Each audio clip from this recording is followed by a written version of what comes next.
Hey, my name is Brandon Toombs and I'm an Employee Central Consultant.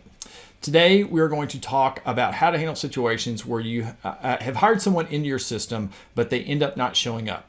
We call these no-shows. This reminds me of the great George Jones, who is widely regarded as the greatest country music singer of all time. George had a penchant for drinking a little too much before his concerts and not making it up to the stage. They started referring to him as No-Show Jones. So as you configure no-shows in your system, please take a minute to think of dear old George, and also please remember not to drink heavily before your next meeting. Rest in peace, George.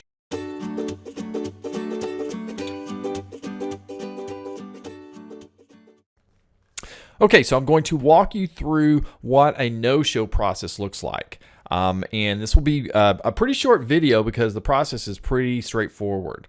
But before I jump in and do that, let me just first jump over and show you the prerequisites, just the setup steps for the no-shows. And as you can see, there's just a few bullets here, so it's pretty simple.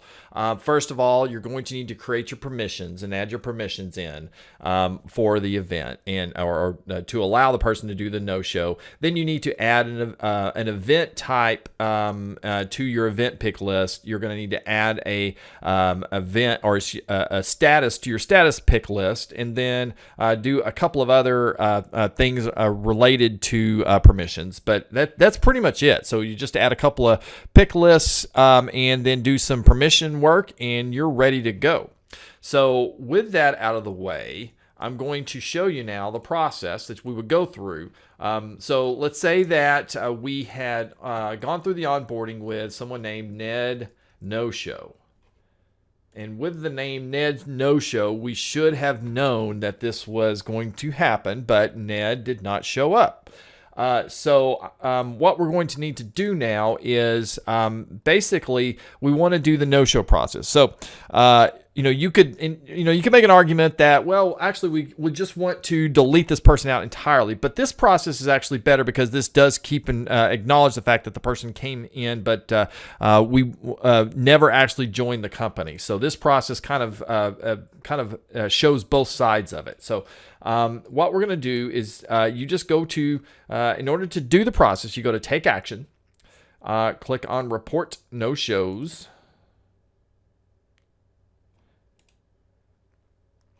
and then you get to this screen. As you see this, it looks very similar to the termination screen, but just with a few, with fewer fields. So you'll notice here that the no-show date, this is grayed out. This is not something that we would need to populate because the no-show is as of the hire date. So this means that we just need to, this date stays here, nothing to do there.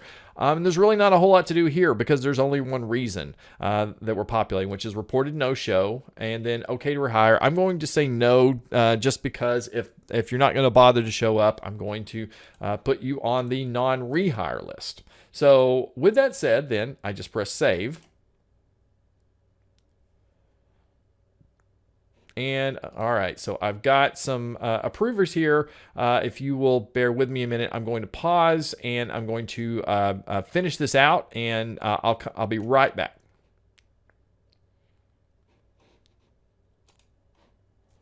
Okay, so I went ahead and completed the approval process for this, and now I am going to look at and see what Ned's record looks like now. So this system is set up so that the employee searches doesn't show you inactive or terminated employees. So I'm going to need to go in and do this through the inactive search. So I'm going to go over here to my front end, and I'm just going to put in Ned No-Show. And no-show. There. Okay, so looking at this, you can see that Ned No-Show is inactive. And the way that this gets documented is you see that there are two actions on the same day.